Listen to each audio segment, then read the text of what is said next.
तो व्यूअर्स, बहुत से दोस्तों ने कमेंट्स में मुझसे कहा, बहुत से स्टूडेंट्स ने कमेंट्स में मुझसे कहा, आप सब लोग व्यूअर्स मुझे कि सर एरोनॉटिकल इंजीनियरिंग के लिए cadet college of aeronautical engineering Risalpur, उसके बारे में आप एक वीडियो बना दें कि हम वहाँ पे एडमिशन कैसे ले सकते हैं, उसमें क्या क्राइटेरिया होता है और उसमें क्या क्या तरीकाकार अडॉप्ट करना पड़ता है।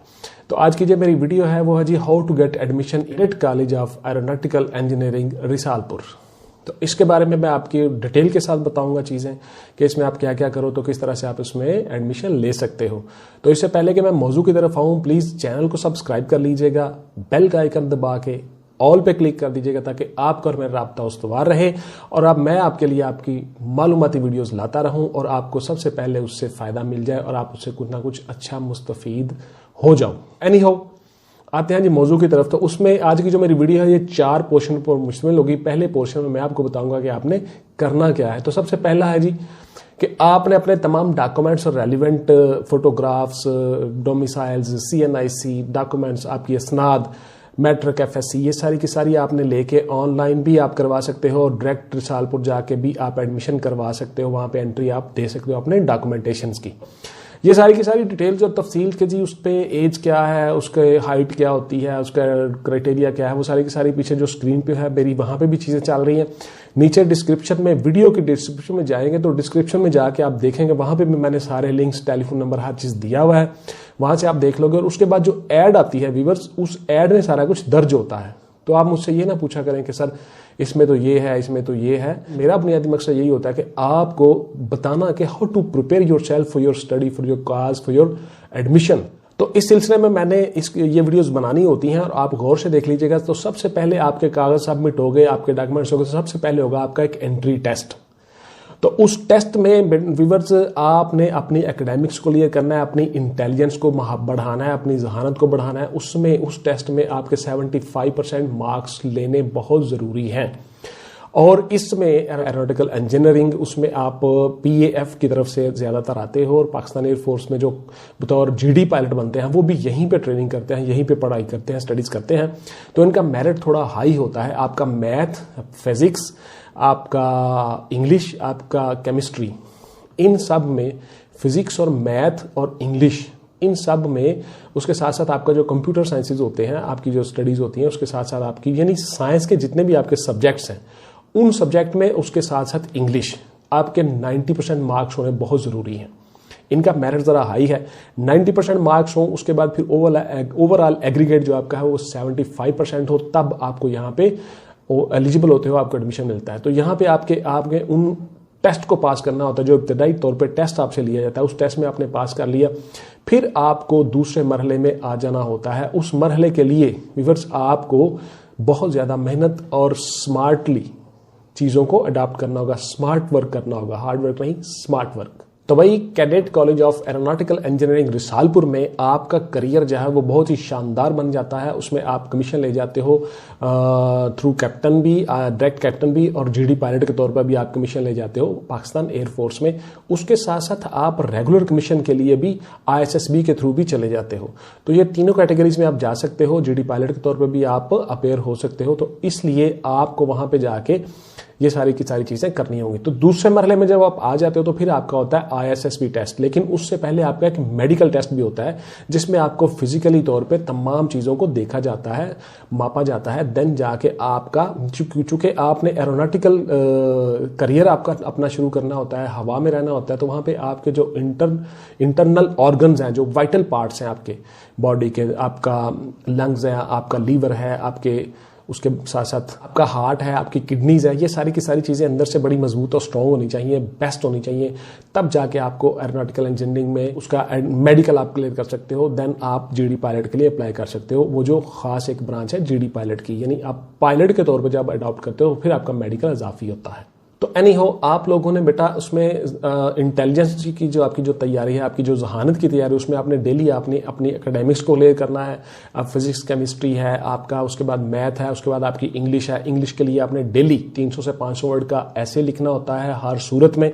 उसका आपको ISFB में बड़ा फायदा हो जाता है, स्क्रीन टेस्ट में बड़ा फायदा हो जाता है और आपकी राइटिंग स्किल बड़ी अच्छी हो जाती है, आपकी वोकैबुलरी बढ़ जाती है।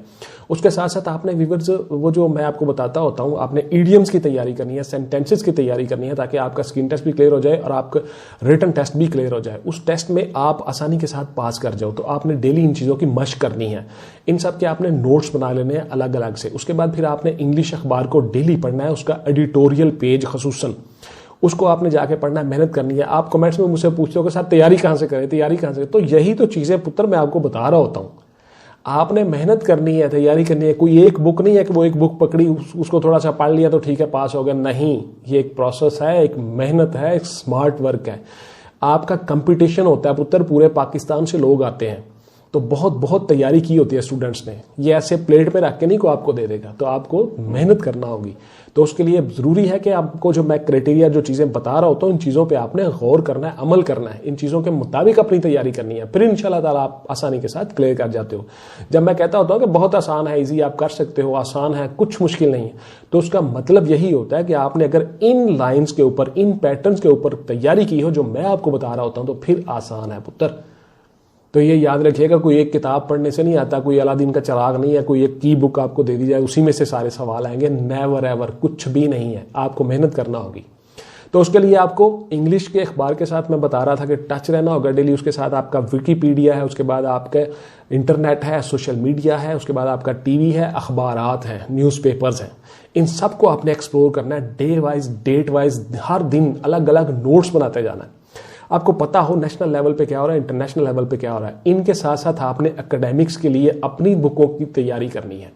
आपने मैट्रिक में क्या पढ़ा था, आपने FSC में क्या पढ़ा था, ये अज़बर होना चाहिए। छोटे छोटे सवाल, जुमले, उसके बाद आपके कंपोजिशंस, कुलियाजात, जितने भी आपके हैं सारे के सारे, केमिस्ट्री है, फिजिक्स है, मैथ है, इंग्लिश है, ये सब आपको आने चाहिए। ये सब आपने डेली तैयार करना है। उसके लिए आपको एक टाइम टेबल बना लेना होगा। टाइम टेबल बना लें, उसके मुताबिक अपनी स्टडीज करें। दूसरा जो हिस्सा है, दूसरा जो पार्ट है आपका, वो ये है कि आपने फिजिकली स्ट्रांग होना है। आपको जिस्मानी तौर पे भी वहां पे चेक किया जाता है, जिस्मानी महारत आपकी, फिजिकल फिटनेस। तो उस फिटनेस के लिए आपने डेली एक्सरसाइज करनी है, आपने वॉक करनी है, आपने रनिंग करनी है, आपने जंपिंग करनी है। उसके बाद फिर आपने डिच क्रॉस करना होता है, फिर आपने चिन अप्स लगाने होते हैं, पुशअप्स लगाने होते हैं, फिर आपने सिटअप लगाने होते हैं। तो ये सारी की सारी चीज़ें आपने करनी होती हैं। वो कितने टाइम में क्या क्या करना होता है वो पीछे स्क्रीन चल रही है, आप देख लीजिएगा उसमें। तो उसके मुताबिक आपने अपने टाइमली उनको चीज़ों को मैनेज करना है। मैं आपको शॉर्ट बता देता हूँ कि आपने 2 मिनट में 15 पुशअप्स लगाने होते हैं, 2 मिनट में ही आपने 15 सिटअप्स लगाने होते हैं, 2 मिनट में ही आपने 3 से लेकर 5 तक चिनअप्स लगाने होते हैं।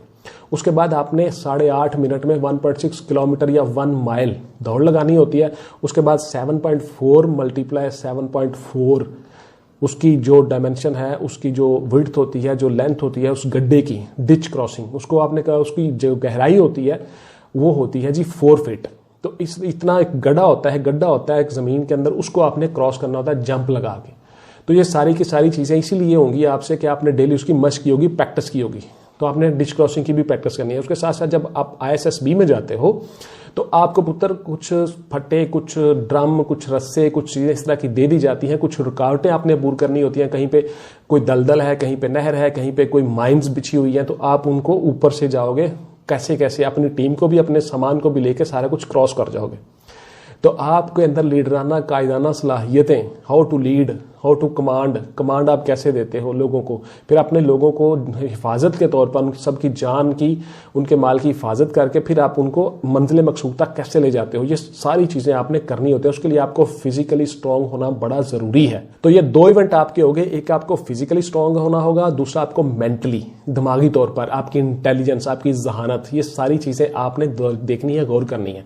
तो इसके लिए आपको एक टाइम टेबल, एक शेड्यूल बनाना होगा। उसमें डेली एक्सरसाइज का टाइम भी आपने निकालना है, आपने रनिंग करनी है, वॉक करनी है, जंपिंग करनी है, पुशअप्स लगाने हैं, सिटअप्स लगाने हैं, चिनअप्स लगाने हैं।